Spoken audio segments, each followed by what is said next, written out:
Picture the scene. November 2019. A palace study somewhere in the hours before the broadcast. A man in a pressed suit, medals on his chest, rehearsing his lines.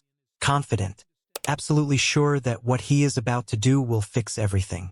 He has survived divorce, survived headlines, survived decades of whispers and tabloid pages and the slow erosion of public goodwill. He is the son of a queen. He has flown combat helicopters into a war zone. He has stood on the steps of palaces and watched the world bow. And now he is going to sit down in front of a BBC camera and explain himself. He believed, right up until the moment the red light blinked on, that he was about to save his reputation. What he was actually about to do was something that no enemy, no court, no institution, no journalist had managed to do in 60 years of his life. He was about to destroy himself. Completely, irrevocably, in 45 minutes. And everything that follows, the stripped titles, the settled lawsuits, the empty corridors of a house he poured millions into, and the staff who quietly, firmly, without drama or headline, simply refused to serve him. Every single piece of it leads back to that room, that chair, and that catastrophic decision. This is the story of Prince Andrew. And it ends not with a fall from a great height, but with something far more intimate than that. It ends with ordinary people deciding he was no longer worth their loyalty. To understand what Andrew lost, you have to understand what he had.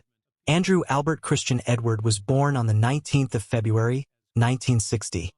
The third child and second son of Queen Elizabeth II and Prince Philip. And from almost the first days of his life, something was observed by those close to the family that would be noted again and again by royal biographers across the decades that followed. He was her favorite. Not officially, of course. Queens do not have favorites. But those within the household, those who watched the family across years and decades, returned to this observation consistently. There was something between Elizabeth and her second son. A particular warmth, a particular patience, that distinguished how she saw him from how she saw the others. He grew up knowing this, and it shaped everything. As a young man, Andrew was not the quiet, bookish heir that Charles had always been. He was physical, confident, loud in the way that people with absolute security tend to be. He was the kind of person who filled a room. Not always comfortably, not always graciously, but unmistakably. And then came the Falklands. In 1982, when Argentina seized the Falkland Islands and Britain went to war to reclaim them, Andrew was not given a desk posting or kept safely in London. He flew. As a Sea King helicopter pilot aboard HMS Invincible, he flew anti-submarine missions, casualty evacuations, and decoy operations designed to draw incoming Exocet missiles away from British ships. This was not ceremonial. This was not a royal performing a duty from a comfortable distance. Men died in that conflict. Ships burned. And Andrew was there, in the air, in the danger, doing the thing that soldiers do. When he came home, he stood on the deck of his ship with a single red rose between his teeth, grinning for the cameras and the country. Genuinely, without cynicism. Loved him for it. That is who Andrew was at his peak. A man with a legitimate claim to the admiration he received. A war veteran. A prince with actual substance behind the title. He married Sarah Ferguson in July 1986 at Westminster Abbey. They were granted the titles Duke and Duchess of York. 2 daughters followed, Beatrice, then Eugenie. The marriage was turbulent, often publicly messy, and ended in divorce in 1996, though Andrew and Sarah maintained a relationship so close that they continued, for years, to live under the same roof at Royal Lodge, that 30-room Grade 2 listed mansion set within Windsor Great Park that had been granted to Andrew in 2003.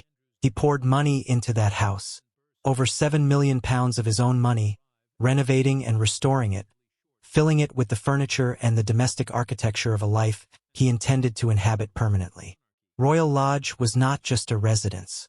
It was a statement, a declaration that Andrew belonged, that whatever the tabloids said, whatever the whispers suggested, he was still a duke, still a prince, still a man of standing in the most powerful family in Britain.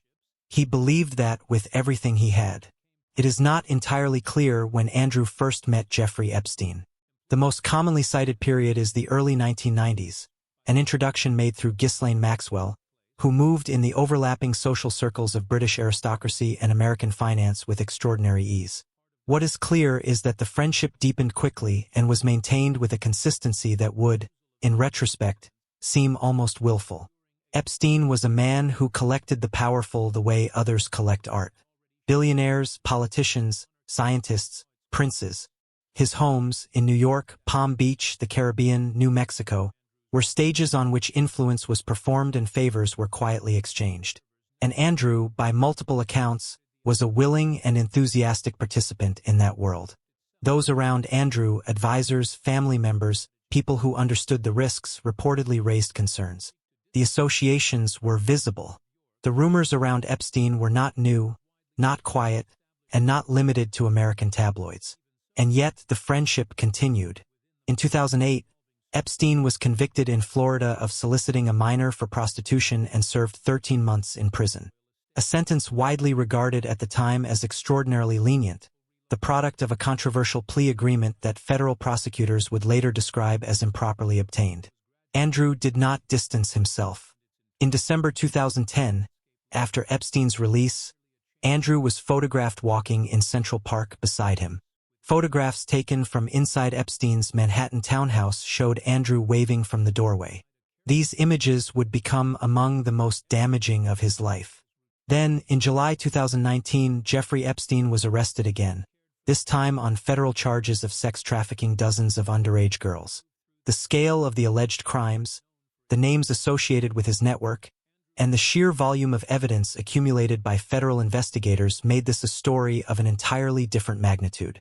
Epstein died in his cell on August 10, 2019. The official ruling was suicide. The questions have never entirely gone away. But by then, Andrew's problem had become existential. Virginia Giuffre, one of Epstein's accusers, alleged that she had been trafficked to Prince Andrew on 3 separate occasions when she was 17 years old. She described specific locations, specific details. A photograph was produced showing Andrew with his arm around her waist, Ghislaine Maxwell visible in the background. Andrew said he had no recollection of ever meeting her. He suggested the photograph might have been doctored.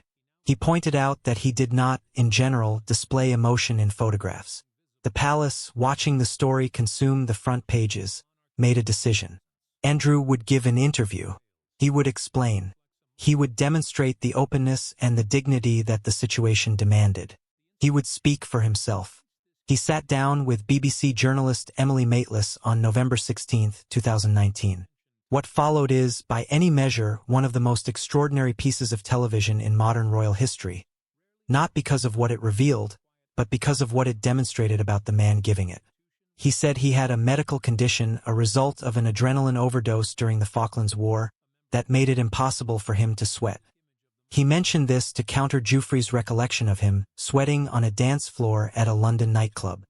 He provided, as his alibi for one of the alleged evenings, a visit to a Pizza Express restaurant in Woking with his daughter. He expressed, at no point across 45 minutes of national broadcast, anything that resembled genuine empathy for the victims of Jeffrey Epstein's crimes. When Maitlis asked him whether he regretted the Epstein friendship, he said that there had been some useful aspects to it. Specifically, the people he had been able to meet. The public reaction was not what Andrew had anticipated. Within hours, it was clear that the interview had not repaired anything. It had confirmed everything. Not necessarily the allegations, but something in certain ways more damning. It had revealed a man so encased in the assumptions of his own privilege that he could sit before a camera, before a nation, and seemed to genuinely believe that these were acceptable answers. The palace moved quickly. Within 2 days, Andrew announced he was stepping back from royal duties. In January 2022, following legal pressure from American prosecutors seeking his testimony, he was formally stripped of his military affiliations, his royal patronages, and ceased to use his HRH style in any public capacity. In February 2022, he settled the civil lawsuit brought by Virginia Giuffre. The reported sum exceeded £10 million. He admitted no liability. He was, in the language of the institution, managed, contained, set aside. On September 8, 2022, Queen Elizabeth II died at Balmoral Castle. For those trying to understand what happened to Andrew in the years that followed, this date matters more than any court filing, any legal settlement, any formal announcement of stripped titles. Because whatever institutional pressure had been applied to Andrew before that day, one thing had remained constant. His mother had not abandoned him. Elizabeth had continued to invite him to family gatherings, had been seen with him in public, had made clear, in the way that only she could make clear, that whatever the institution demanded, there were limits to what would be done to her son while she was alive to prevent it. Charles III had no such limits. The king's vision of the monarchy, smaller, leaner, more focused on a defined line of working royals, had no room in it for Andrew. Not as a working royal, not as a ceremonial presence, and, it became increasingly clear, not as a permanent occupant of one of the most desirable properties in the royal estate. The pressure over Royal Lodge began quietly and built steadily. Andrew was offered alternative accommodation, a smaller property on the estate. He resisted. He had, after all, invested millions in that house. He had lived there for 2 decades. It was his home in every sense that word carries. The resistance did not move Charles. By late 2025, the position had become untenable. The lease arrangement that had allowed Andrew to occupy Royal Lodge at nominal rent was not renewed on the same terms. The message, delivered without public drama, in the efficient language of institutional administration, was clear. It was time to leave, and so it happened. Not in daylight, not with ceremony, not with the kind of formal transition that would have attended any earlier chapter of Andrew's life. The removal of Andrew's belongings from Royal Lodge was reported to have occurred at night, quietly, with a minimum of public visibility. A man who had once been received at the gates of palaces by waiting crowds was now moving house in the dark. He arrived at his reduced circumstances, and that is when the staff refused. In the culture of royal service, there is almost nothing comparable to what happened next. Royal household staff operate within one of the most tradition-bound professional environments in Britain. The idea of declining an assignment, not resigning, not raising a formal complaint through established channels, but simply refusing to serve a specific royal, is so far outside the norms of that world that it barely has a precedent. And yet that is what happened. Staff who had been assigned, or who were expected to be assigned, to Andrew's reduced household were, according to multiple reports, quietly declining those positions. Not in protest, not with public statements, not with union backing or legal action. Simply, no. A quiet, firm, professional refusal. And the institution, and this is perhaps the detail that cuts deepest, appears to have permitted it. Staff were given, in effect, informal permission to decline. The palace did not insist, did not apply pressure, did not treat the refusal as insubordination requiring correction. Treated it as reasonable. Think about what that means. This is not the press deciding Andrew is unpalatable. This is not public opinion, measured in poll numbers and trending topics. This is not politicians passing judgment. These are people who have dedicated their working lives to the service of the royal family. People for whom discretion and professionalism are not optional characteristics but the entire foundation of their careers. And they decided that serving Prince Andrew was something they were no longer willing to do. There is no headline that could deliver that verdict more precisely. There is no court ruling, no formal statement, no amount of institutional language that communicates what this communicates. The people who actually know him, who would be required to be in his presence every day, in the unguarded domestic reality of his life, they said no. That is the walkout. Not dramatic, not televised, not performed for any audience. Just quiet, human, professional refusal. Prince Andrew is not the first powerful person to fall. He will not be the last. But there is something particular about his story that makes it worth sitting with for a moment longer. Because Andrew did not fail for want of advantages. He had more advantages than almost any human being born in the 20th century. He had the love of the most powerful woman in Britain. He had a genuine moment of courage and distinction in the Falklands. He had titles, properties, wealth, institutional support, and decades of goodwill that were his to spend as he chose. What he lacked, and what no title, no mother's love, and no amount of privilege could supply, was the capacity to understand that accountability is not optional. that the world does not suspend its judgment indefinitely in deference to a birth certificate. The Newsnight interview is the moment that crystallizes this most sharply. Because Andrew could have walked into that studio and said something simple. He could have said, "What happened to those women was terrible. I am devastated to have been associated with the man who harmed them, and I am deeply sorry." It would not have erased the questions. It would not have closed every door. But it would have demonstrated the one thing his entire public life had failed to demonstrate: that he understood other people were real. He could not do it. The machinery of his self-belief had no mechanism for genuine accountability. And so he sat in that chair and reached for a Pizza Express receipt and told the world he couldn't sweat. And ordinary people, staff who had given their working lives to royal service, people who owed him nothing beyond professional courtesy, eventually made their quiet verdict known. He had become someone they would not serve. Royal Lodge stands now with someone else's furniture in it. The titles that once preceded his name no longer do in any meaningful public context. The mother who would have found a way to keep a place for him is gone. What remains is a man in his mid-60s, living in reduced circumstances on an estate that no longer feels like home, without the staff, without the standing, and without the one person who always believed he deserved better than he had earned. The fall of Prince Andrew is not a tragedy in the classical sense. He made choices, and the choices accumulated, and eventually the institution that had protected him ran out of ways and reasons to keep doing so. But it is something.